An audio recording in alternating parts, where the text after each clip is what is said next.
Mesmo Jonas se rebelando contra Deus, a sua rebeldia não foi capaz de frustrar os planos de Deus. E nós vimos que qualquer rebeldia que possa acontecer não é capaz, não é suficiente para frustrar os planos de Deus sobre nossas vidas. Nós vimos também que Deus não tem prazer na morte do ímpio, na morte daqueles que ainda não se entregaram a Ele, na morte daqueles que ainda não receberam Jesus em seus corações. Deus não tem prazer nisso. Deus tem o prazer de quando uma pessoa se decide, uma pessoa se entrega a Jesus, e a palavra de Deus diz que há festa no céu quando isso acontece. Amém? Nós vimos hoje de manhã também, nessa segunda chance, que o mesmo Deus que restaurou o profeta rebelde, Ele salvou os ímpios da morte eterna. E nós vimos claramente que quase 600 mil pessoas se entregaram a Jesus, né? Neste momento em que Jonas prega a palavra, e ali aquelas milhares de pessoas se entregam ao Senhor Jesus Cristo, né? Que é o nosso Deus Todo-Poderoso. Nós vimos também, irmãos, hoje pela manhã, que Deus mostra a Jonas que a obediência é o melhor remédio para prevenir problemas, para prevenir desastres, né? Se Jonas tivesse obedecido a Deus desde o início, ele não teria passado pela barriga do peixe, ele não teria passado por tempestade, ele não teria sido arguido por pessoas que não conheciam a Deus, ele não teria sido jogado ao mar. Quase morreu, quase morreu. Então, irmãos, nós vimos hoje também pela manhã que Deus mostrou a Jonas que a obediência é melhor do que a desobediência. E nós vimos também que Deus mostrou a Jonas que o pregador não é dono da mensagem. O pregador é apenas o servo da mensagem a qual Deus tinha mandado Jonas pregar. Olha, vai lá, prega e diz que daqui a 40 dias Nínive vai ser subvertida. Nínive vai ser destruída. Eu vou destruir todos aqueles que não se arrependerem. Então vai lá e prega. Então Jonas, ele teve que ser servo da mensagem, daquilo que Deus, independente da consequência, nós pregadores, nós pastores, nós somos servos da mensagem, somos servos da palavra, e muitas vezes a gente sofre consequências pelo fato de falar a verdade, pelo fato de dizer claramente a palavra de Deus. A gente sempre vai sofrer as consequências. Quem pregar aqui sabe muito bem que vai sofrer as consequências de um dia ou outro, né? Então, as consequências podem ser maravilhosas, como também chatas, sem nenhum problema. Mas na maioria das vezes, e sempre, porque a palavra de Deus não volta vazia, e graças a Deus, graças a Ele por isso, a palavra de Deus ela transforma, ela traz transformação a todo ouvido que ouve, ok? Então nós vimos isso hoje pela manhã, só que agora Deus faz um questionamento a Jonas. Deus levanta mais um questionamento para Jonas, porque Jonas, ele estava descontente com o feito dele, que era de ter levado 600 mil pessoas aproximadamente a se renderem a Jesus. Esse barulho é aqui do microfone? Não? É lá fora, né? Então, ele ficou descontente. Como eu disse no primeiro capítulo, que Jonas é o pregador mais frustrado que existe pela sua pregação. Ele é o mais frustrado pelo fato de ter sido o pregador mais bem sucedido da história até o momento, e creio que ninguém vai superar Jonas. Em um dia, ganhar 600 mil pessoas. Um dia. Ah, mas pastor, mas não era 3 dias para poder eram 3 dias, mas se você ler no capítulo 3, ele só andou 1. Então os irmãos entendam que Jonas foi o pregador mais bem sucedido. Então abra aí sua Bíblia no capítulo 4. Queridos, como o capítulo 4 mostra para nós, Jonas ele ficou desgostoso, em extremo. Jonas ficou extremamente triste, só faltou entrar em depressão e ele demonstra toda a sua tristeza, obrigado Jesus, demonstra toda a sua tristeza diante de Deus pelo fato dos ninivitas terem se convertido. É semelhante, vamos botar aqui, semelhante, Cariacica tem quantos mil habitantes mais ou menos? Uns 200 e poucos mil? Por aí? Deve ter, né? Por aí? Mais ou menos.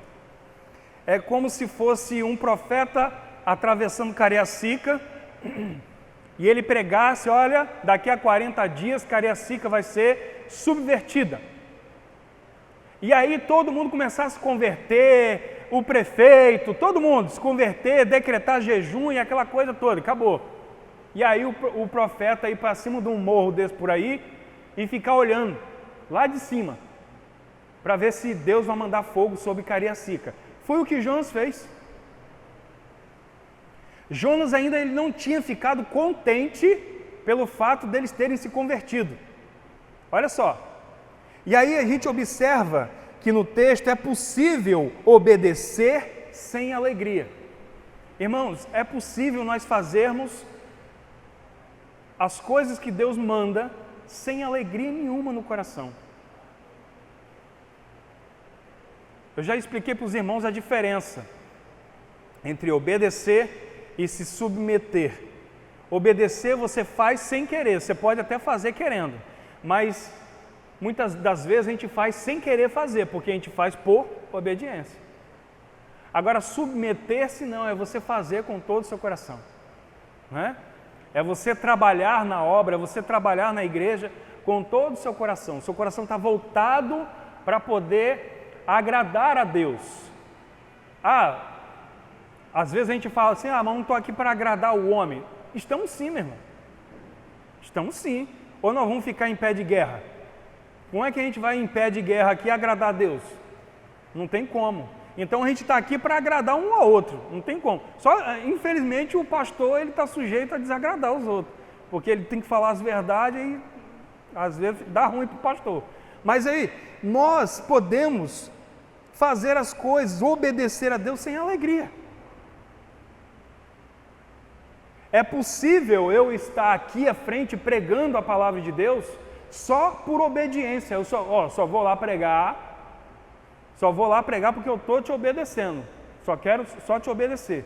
Eu não queria ir lá, mas eu vou lá. Entende como é que é? Isso é obediência.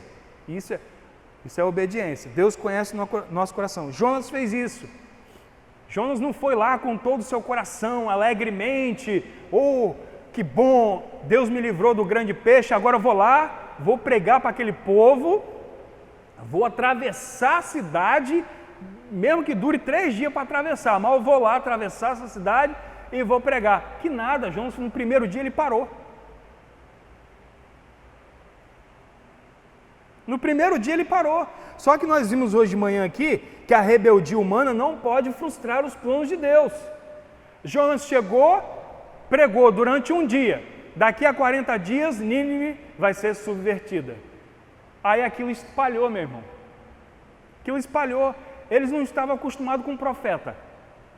O profeta era um negócio novo para eles lá, né? Assim, o profeta do Senhor chegar. E outra novidade, aparece um profeta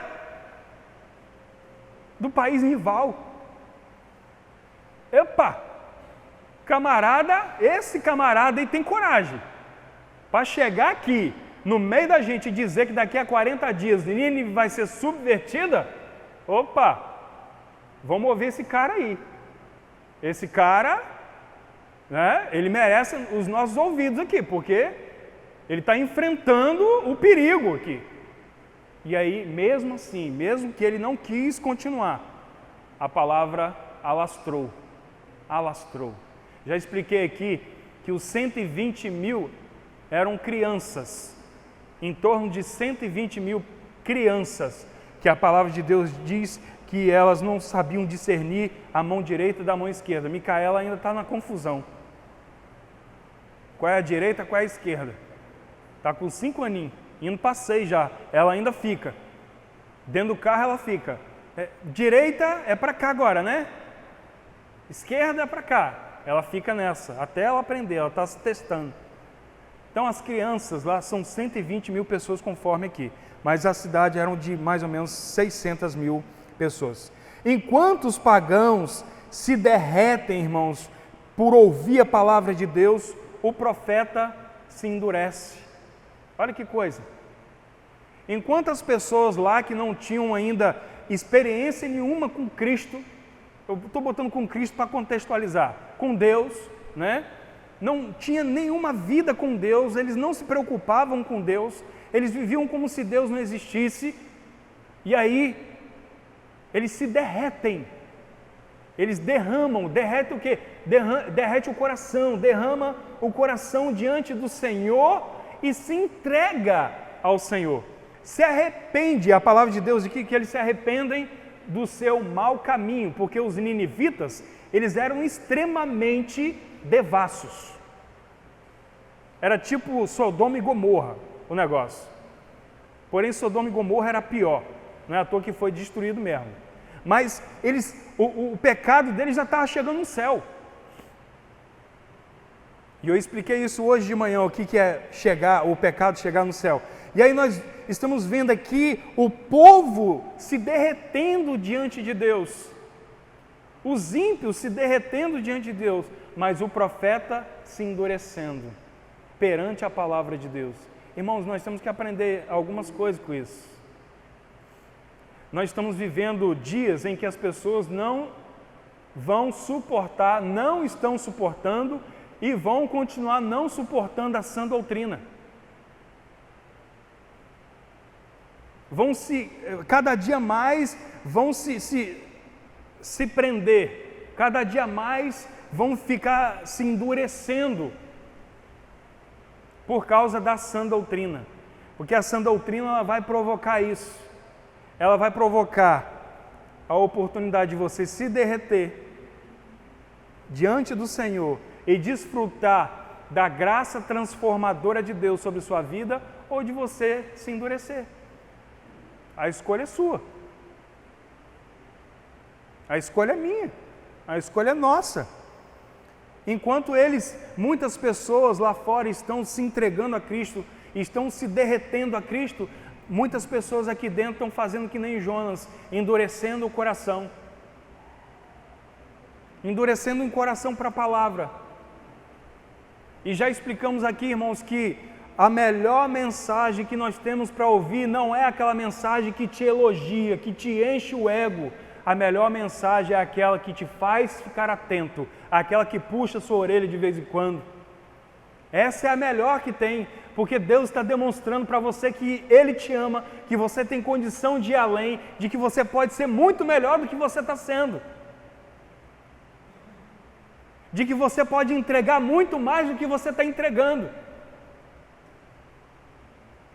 Irmãos, não adianta eu achar que só pelo fato de vir pregar aqui na quarta-feira, na terça, na quarta, se estiver na quinta a gente prega, na sexta a gente prega, se estiver todo dia a gente prega, não é o suficiente ainda.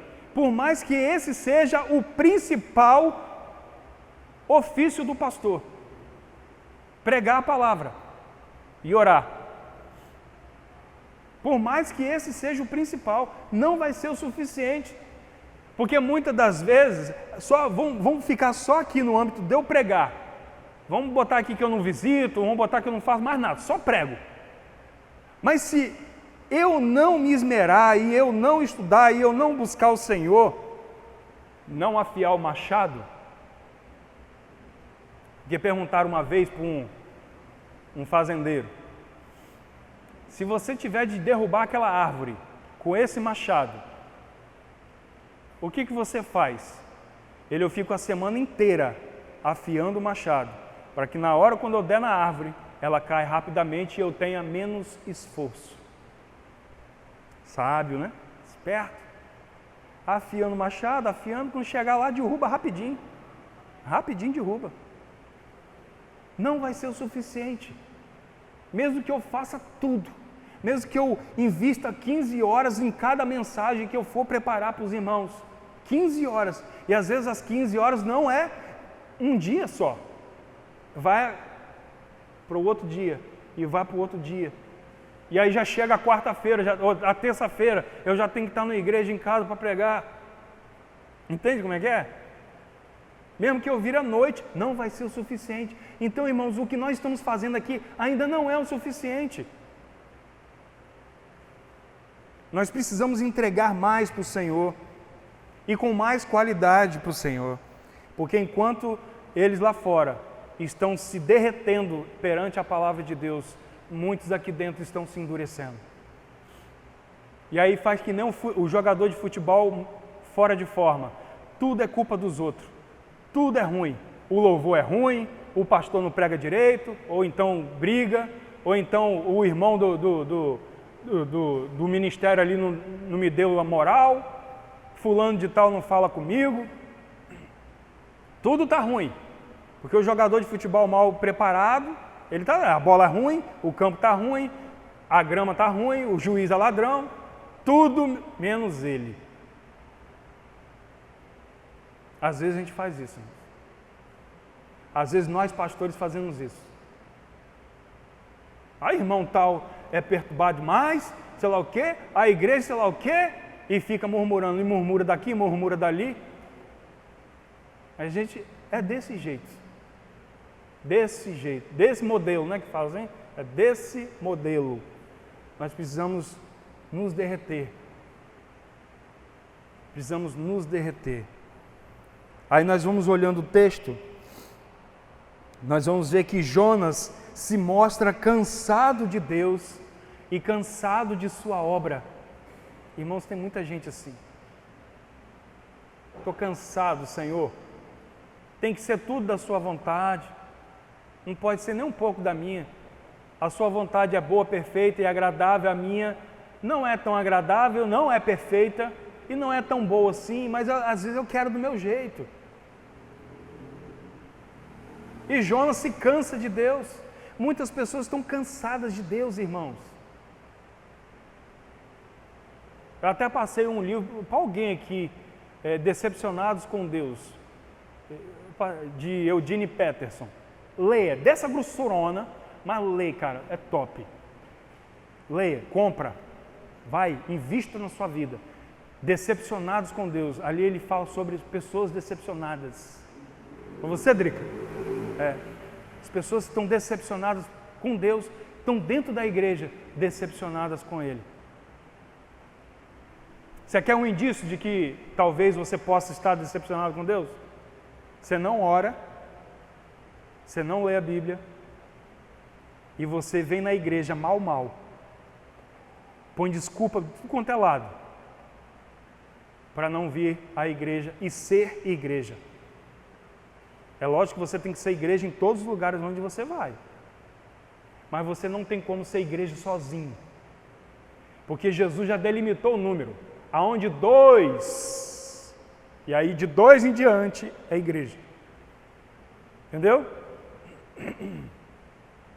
Não tem como ser igreja sozinho. Então muita gente está cansada de Deus, muita gente está cansada da sua obra. Nossa, eu vivo naquela igreja. Ninguém vive mais essa igreja aqui do que Maria Emídio. Ela está de folga. Fez aniversário ontem. Tomou o maior susto. Diz que graças a Deus o coração dela está bom. Eu cheguei ali fora e falei, Maria, olha lá, o pessoal deixou a luz acesa lá em cima. Acho que ensaiaram e deixaram acesa. E olha a porta aqui como é que está aberta. Quando ela olhou abrindo a porta, aí todo mundo escondido aqui no escuro.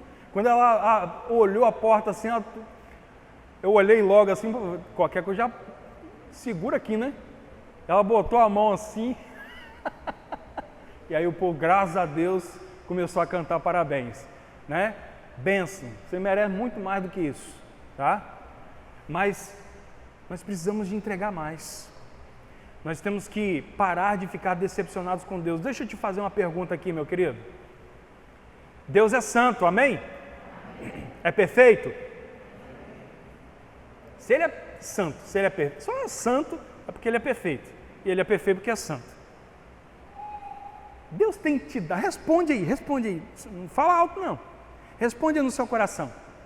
Deus tem te dado algum motivo para dizer, para te dar assim, ó, uma brecha, para você dizer assim, esse Deus é injusto?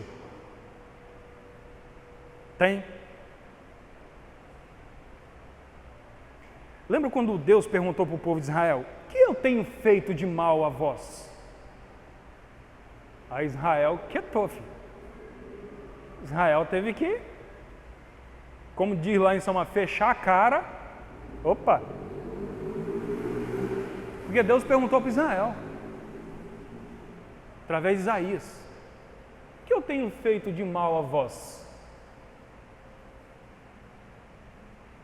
O que Deus tem feito de mal a você, a mim? Porque às vezes as coisas não estão do jeito que você gostaria que estivesse. As suas finanças, a sua vida familiar, a sua empresa, onde você trabalha, onde você estuda, não está do jeito que você gostaria. Mas será que é daquele jeito que era para estar? Então o que Deus tem feito? Deus não tem feito nada de mal. Por que a gente vai se decepcionar com Deus? E aí, observando o texto, nós vamos ver que Jonas fazia a obra de Deus, mas não se deleitava no Deus da obra. Não se deleitava, não tinha prazer em estar fazendo a obra de Deus. Estava até fazendo, mas não tinha prazer. Mudou o horário para 8h30. Nossa, meia hora. Mudou meia hora do horário de manhã. E é um experimento. Imagina se não fosse um negócio decretado, né? Meia hora de manhã. Agora o culto não é mais 9 horas, é 8h30. Não vou mais não. Não vou não. Nem me consultou. Tem gente assim, tem que ir lá consultar, né, o bebê para ver se realmente pode, se não pode, não é? Mas mudou meia hora. Sabe para quê? Para dar acesso mais aos idosos, para dar acesso melhor, para a gente gerar uma comunhão melhor, porque está sendo bom. Cada um traz um pouquinho, mesmo que você não traga, vai lá e coma. Porque o que mais interessa é você estar ali com a gente, interagindo, conversando. Não é a comida em si. Estava até conversando, irmã, que a igreja, tudo era com comida. Tudo era com comida. Se a gente for fazer tudo com comida, isso aqui não vai quebrar, vai ter que construir outro para 1000 pessoas. Porque se for botar comida, todo mundo vem. Ainda mais se for 0,800. Aí, que o negócio é top. Entendeu? Então, mudou um pouquinho, aí você esquece de se deleitar no Senhor. De que Deus quer fazer uma grande obra, de que Deus quer transformar corações. Mas aí, faz que nem Jonas, se endurece. Porque tem pessoas que não se alegram em ver as outras pessoas alegres, em ver a igreja alegre, em ver a igreja sendo transformada. Jonas se ira e reclama da bondade de Deus. Lembra da parábola dos trabalhadores na vinha? Porque Jonas chega para Deus e fala, eu não quero não, né? Eu não quero pregar para o negócio de ninivita. Por mim, que o Senhor jogue fogo ali, mata todo mundo, e aí a gente fica livre dessa nação cruel, né? Mas aí, por quê? Porque Jonas estava vendo que Nínive estava vindo depois dele. Aí Jesus fala da parábola dos trabalhadores na vinha. O homem saiu, procurou pessoas para poder trabalhar, uns começaram de madrugada, cedão. E aí ele voltou depois, viu algumas outras pessoas lá à toa, chamou pelo mesmo valor, 1 denário, mesma coisa. Chegou lá para as beiras das 3 horas da tarde, ele voltou na rua, encontrou mais algum rapaz, o que vocês estão fazendo aqui? sem fazer nada o dia todo. Ah, mas ninguém chamou a gente para trabalhar. Vamos embora, vamos para a minha vinha, vamos lá e trabalha. Vai ganhar 1 denário. Quando chegou no final do dia, a fila. Aí aqueles que trabalharam desde manhãzinha acharam que ia ganhar mais. Só que eles esqueceram que o dono tinha combinado com eles 1 denário. Independente se eles trabalharam um dia, ou meio-dia, ou algumas horinhas, como os últimos. E aí Jesus pega e termina dizendo: os últimos serão os primeiros. Os últimos serão os primeiros. Às vezes, irmãos, dentro da igreja tem gente assim: ah, mas eu estou aqui há 20 anos. A igreja vai fazer 33, eu já tenho 34. Porque a pessoa já está, né?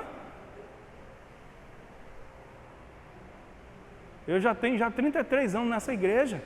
Eu estou aqui há mais tempo, eu tenho mais direito, não é?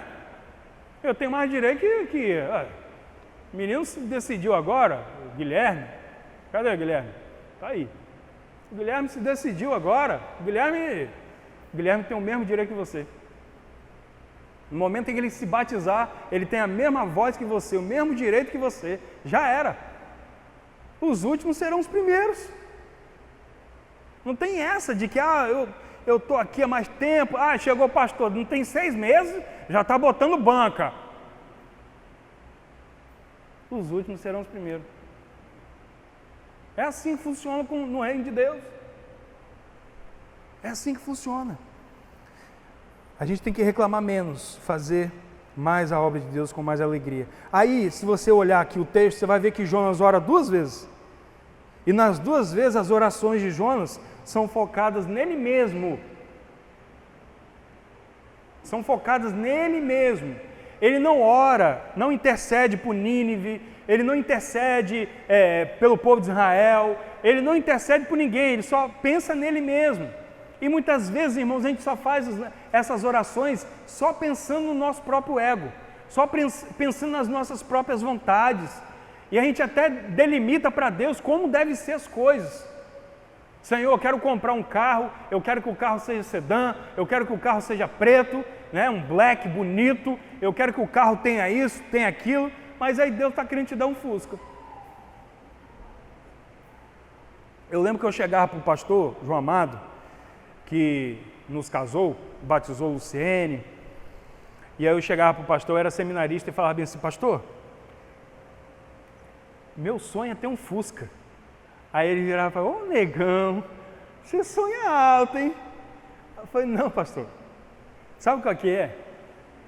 É porque se eu pedir a Deus um Fusca e Ele me der, eu já estou felizão, porque o meu sonho foi realizado. Mas se Ele me der um Gol, eu vou ficar mais feliz ainda. E não é que Deus me deu o Gol? O primeiro carro meu foi o Gol. Eu lembro que Ele me levou numa oficina, né, Lu? Ele me levou numa oficina lá em São Mateus, uma oficina de fundão assim mesmo. E eu não estou entendendo nada, né? E me levou, eu estou pensando que ele vai lá para ver alguma coisa do carro, da igreja. Aí quando chegou lá tinha um Fiesta, eu acho que é Fiesta. Fiesta lá no cantão assim, pá! Todo descascado. A lataria do bicho estava assim, horrível. Não tem? Horrível. Nenhum de vocês queria aquele carro. Aí ele virou para mim assim: olha lá, negão. Você não quer aquele ali para você, não? Eu olhei para ele, era baixinho, desse tamanho assim. Aí eu falei: pastor, eu pedi a Deus um Fusca, não um Fiesta todo derrubado, queimado, enferrujado, não, pastor. Aí foi onde foi o meu engano. Agora você vai saber. Agora você vai saber. Pela primeira vez ela vai saber. Ele virou para mim e falou assim: pô, negão, mas eu ia comprar ele e reformar para você. E eu se lasquei.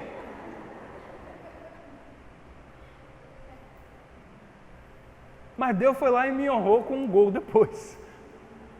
Às vezes é isso. Deus te mostra uma coisa aqui, você olha assim: quero não. Quero esse negócio não. Mas quando vai ver, Deus vai mandar, vai transformar toda aquela situação para te abençoar. E você acaba perdendo.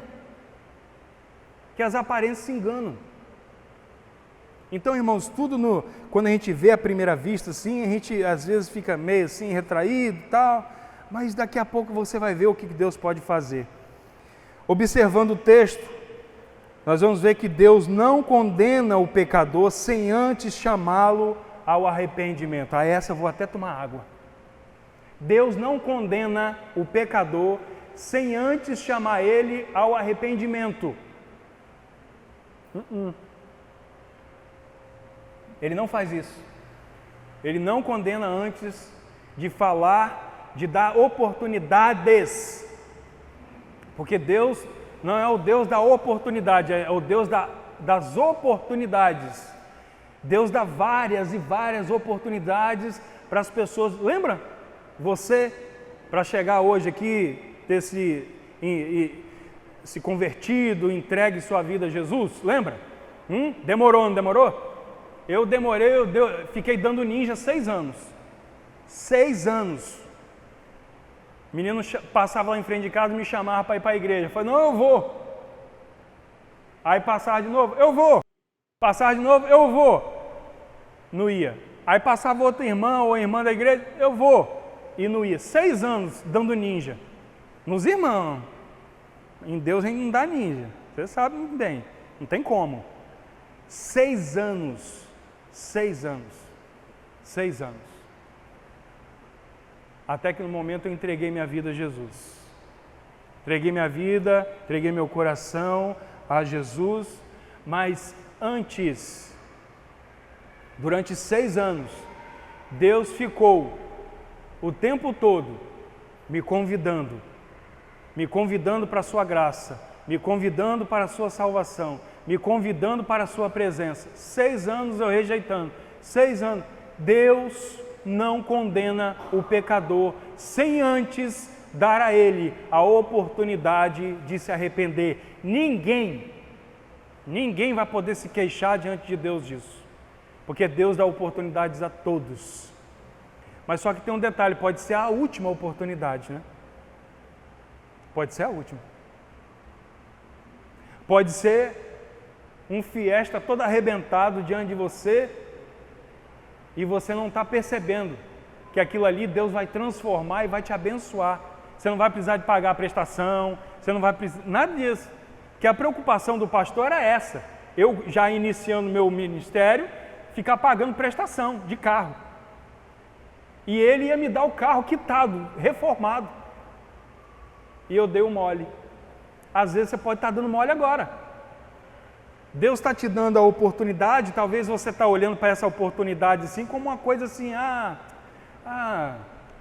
domingo que vem eu volto. Qualquer coisa amanhã eu vou lá naquela igreja lá.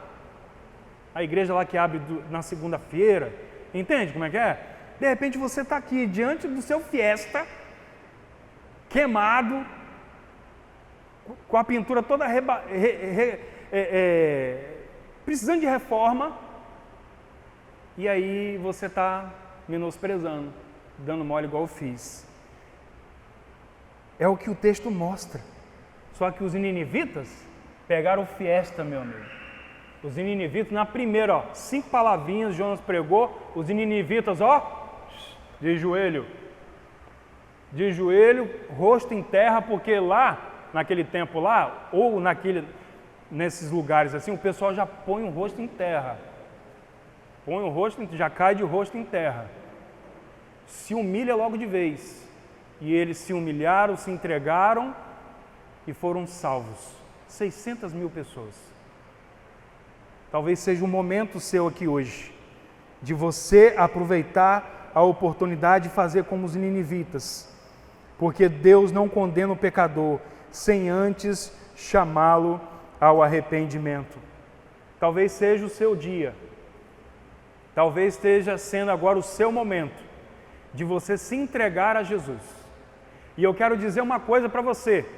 Jesus não é opção. Jesus não é opção. Opção da ideia de que tem coisa melhor para você pensar. Jesus é o único caminho, a única verdade e a única vida. E ninguém vai para o céu sem passar por Ele. Não tem outra forma. Não tem outro caminho. Somente Ele fez isso por mim e por você. Somente Ele se entregou por mim e por você. Somente Ele ressuscitou ao terceiro dia por mim e por você. Então, só Ele é quem pode salvar o seu coração, a sua alma, do fogo eterno. Então, Deus está te dando mais uma prova de que não vai te condenar sem antes te dar mais uma oportunidade de você entregar a sua vida a Ele. Mas voltando no texto, nós vamos observar que Jonas continua temando com Deus sobre a destruição da cidade. Jonas está temando, ele sobe no morro, um calor terrível. Deus vai lá, manda crescer uma plantinha, e essa plantinha vai por cima de Jonas e faz sombra a ele. Né? Deus ainda mostrando compaixão a Jonas, mostrando que tem compaixão por Nínive, mas mesmo assim ele estava ali teimando sobre a destruição da cidade. E é o que muitos pensam. Muitos estão vivendo como Jonas. Muitos estão vivendo achando que o seu modo de vida deve prevalecer sobre o modo de vida que Deus oferece. Talvez você esteja vivendo a mesma coisa que hoje. Ah, mas eu sou uma pessoa boa, eu pago minhas contas, a máxima, né? Que todos, né? Eu vou ter um bom lugar, não é possível. Eu pago minhas contas, não dou falcatrua a ninguém, né? Eu não traio minha esposa, não traio meu marido, eu não faço nada de ruim, nunca matei, nunca roubei, né? Eu sou uma pessoa boa. Só que Jesus mostrou para o jovem rico que não existe pessoa boa o suficiente para entrar no reino de Deus por si mesmo. Porque Jesus virou e falou bem assim: por que me chamas bom? Bom é Deus? Conhece os mandamentos? Eu os vivo desde a minha infância. Mas ainda te falta uma coisa. Pega todos os seus bens, vende e dê aos pobres e siga-me. Jesus estava preocupado dele vender os bens dele? Não. Jesus só estava preocupado ao quê? Siga-me. Seguir é entregar a vida a Jesus. Seguir é passar a viver a vida de Deus sobre a sua vida. Seguir a Jesus é você se submeter à vontade dele sobre a sua vida. Porque você sabe o que é bom, mas ele sabe o que é melhor para você. Então, se entregar a Cristo não é opção. É o único caminho. É a única forma de você ter um bom lugar no céu. Não é assim que a gente diz quando a pessoa morre? Que fulano tem um bom lugar no céu. Não tinha intimidade nenhuma com Deus. Vai ouvir no dia do julgamento, porque Jesus vai ressuscitar ele, vai ressuscitar essa pessoa. Está lá em Mateus 24, 25. Jesus vai ressuscitar essa pessoa e vai dizer para essa pessoa: maldito, eu não te conheço, aparta-te de mim para o fogo eterno. Porque não conhece, não tem intimidade com você. Ah, mas eu fiz isso, eu fiz aquilo, eu não te conheço. Você não me seguiu, você não entregou o seu coração para mim. Não te conheço. Fogo eterno. E tem gente que fala que Deus não manda ninguém para o inferno. Quem vai para o inferno é a pessoa própria, né? Mas quem dá a sentença é Ele. Quem dá a sentença é Ele. Então, talvez você esteja vivendo como Jonas, achando que o seu modo de viver deve prevalecer sobre o modo de vida que Deus está oferecendo para você. E o que Deus está oferecendo para você não é bom, é o melhor. Melhor. E não tem nada melhor do que isso. E aí, você observa o texto, você vai, o livro, aí você vai ver os ninivitas, o peixe, o vento, o mar, a planta, o verme, tudo obedeceu a Deus, menos Jonas. Menos Jonas. E hoje eu falei aqui de manhã, para finalizar essa mensagem, que Deus moveu a natureza para que os ninivitas ouvissem a palavra de Deus, para que Jonas fosse aos ninivitas e pregasse a palavra de Deus. E eu repito, dizendo que Deus hoje moveu a natureza, moveu o universo para que você viesse aqui ouvir esse Jonas pregar. E Deus moveu a natureza, o universo, para que esse Jonas aqui pregasse para você. Ou seja, Jesus te ama. Ele se preocupa com você. Ele está preocupado com a sua alma. Ele sabe que os seus dias estão contados.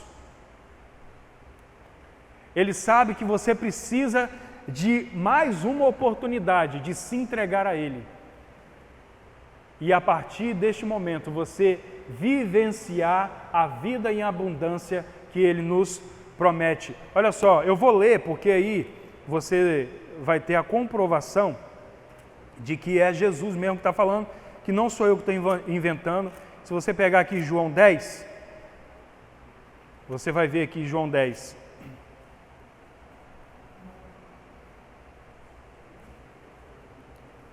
João 10, 10. O ladrão vem somente para roubar, matar e destruir. Eu vim para que tenham vida e tenham em abundância. Vida de qualidade, uma vida de qualidade espiritual. Jesus não está prometendo que você vai ficar rico, milionário, próspero. Não, isso é balela que tem por aí. Isso aí não é evangelho não, isso é prostituição do evangelho. Jesus te promete vida eterna, e promete saciar 3 coisas da sua vida, 3, Mateus 6, 3 coisas, roupa, as suas roupas, o que você vai beber e o que você vai comer. Essas 3 coisas básicas, ele diz, buscar em primeiro lugar o seu reino e sua justiça, e todas essas coisas, essas 3 que eu falei, serão. Ou seja, é isso. Você pode até passar dificuldades, mas você nunca será desamparado. Amém, igreja? Esse é Jesus. Esse é Jesus. Ele quer que você desfrute do melhor dessa vida, dessa terra, mas não está falando de riqueza. Está falando que existem coisas superiores à riqueza. E coisas superiores à riqueza é a vida eterna. Salvação. Então, Jonas pregou a palavra, Nínive ouviu, Nínive se converteu. Eis aqui o Jonas, pregando a palavra. E talvez haja aqui alguns ninivitas, que ainda precisam se converter, que ainda precisam se entregar a Jesus. E eu queria dizer para você que você não precisa ter vergonha de se entregar a Jesus, porque Jesus não teve vergonha de se entregar por você. Em público Ele morreu por você. E em público nós temos que confessar a nossa fé. Aqui em Romanos, a palavra de Deus em Romanos 10, está dizendo o seguinte: se com tua boca confessares Jesus como Senhor, e em teu coração credes que Deus o ressuscitou dentre os mortos, será salvo. Confessar com a boca, crer com o coração. Você precisa fazer isso. Crer com todo o seu coração, mas você precisa confessar com sua boca. Isso é além de religião. Isso é além de placa de igreja. Isso é simplesmente evangelho. Evangelho puro, salvação, que Ele oferece a você.